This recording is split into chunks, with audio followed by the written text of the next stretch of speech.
Kenapa pemimpin kita sering salah langkah? Cara berpikir yang bikin bangsa sulit maju. Bayangkan kamu bangun kesiangan, ujian jam 8, tapi baru bangun jam 7 lewat 45 menit. Panik, buru-buru sikat gigi, bawa buku lari ke kampus. Nah, kira-kira seperti itu? Juga cara banyak pemimpin kita mengambil keputusan. Reaktif, terburu-buru, dan penuh kepanikan. Bedanya, kalau mahasiswa salah strategi cuma nilai yang jeblok, kalau pemimpin salah mikir ya seluruh nasib rakyat yang kena imbasnya. Tahukah kamu, kebijakan politik itu seringkali mencerminkan bagian otak mana yang sedang dominan? Kalau amigdala yang memimpin, keputusan lebih banyak didorong rasa takut, marah, atau panik. Tapi kalau prefrontal cortex yang bekerja, pemimpin bisa lebih rasional, mempertimbangkan data, dan merancang strategi jangka panjang. Bedanya sangat besar. Pemimpin panik hanya memadamkan api sesaat, sementara pemimpin tenang mampu memikirkan pencegahan agar api tidak pernah muncul lagi. Berpikir reaktif artinya hanya bergerak saat masalah sudah meledak. Contohnya, baru sibuk membangun rumah sakit ketika pandemi sudah menyebar kemana-mana. Pola seperti ini ibarat menunggu atap bocor dulu baru beli ember, bukannya memperbaiki genteng sejak awal.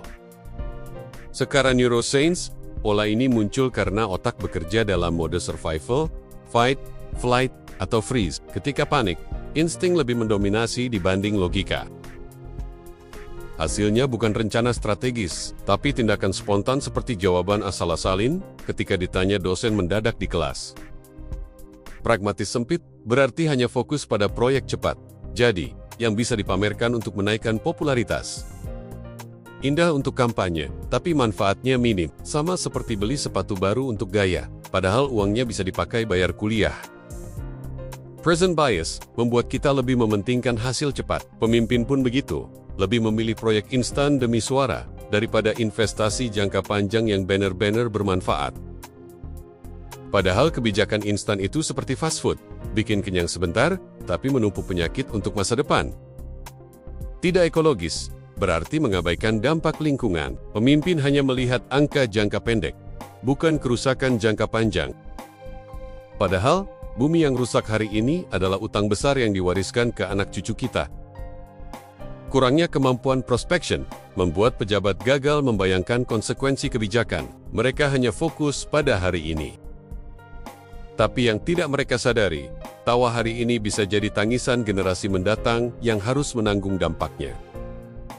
Pola pikir kaku membuat pemimpin sulit menerima kenyataan bahwa zaman berubah. Hasil, ketika dunia sudah berlari, kita masih sibuk melangkah pelan di tempat yang sama. Dalam NLP, ini disebut cognitive rigidity, tetap pakai peta lama meski medan sudah berubah. Kalau pemimpin tidak bisa fleksibel, mereka gagal membaca peluang sekaligus menghindari ancaman baru. Congruensi artinya ucapan, niat, dan tindakan selaras. Ketika tidak selaras, lahirlah kontradiksi yang kita kenal sebagai kemunafikan moral. Hipokrisi terjadi ketika pemimpin tahu apa yang benar, tapi sengaja memilih jalan yang salah. Kepercayaan publik runtuh, dan tanpa kepercayaan, kepemimpinan tidak ada artinya. Jika empat pola ini dibiarkan, bangsa akan terjebak dalam lingkaran salah pikir. Negara maju melompat jauh karena pola pikir pemimpinnya terintegrasi, bukan instan. Kebijakan hari ini menentukan kualitas hidup generasi besok. Jika salah pikir terus dibiarkan, masa depan hanya akan menyisakan cerita pahit. Banyak kebijakan lahir dari mode otomatis, bukan refleksi mendalam. Berpikir ideal artinya sadar, terukur, ekologis, fleksibel, dan selalu konsisten. Harapan tetap ada, jika kita menuntut congruence, apa yang dikatakan harus sama dengan apa yang dilakukan. Dengan cara berpikir ekologis, integratif, dan fleksibel, bangsa bisa punya fondasi kokoh menuju masa depan. Bangsa besar lahir dari cara berpikir yang besar. Kalau terus terjebak pola pikir instan, kita hanya jadi penonton sejarah, bukan pemain utamanya. Kalau kamu ingin bangsa ini lebih maju dengan pola pikir ideal, sebarkan video ini, karena perubahan besar selalu dimulai dari pikiran kecil yang benar.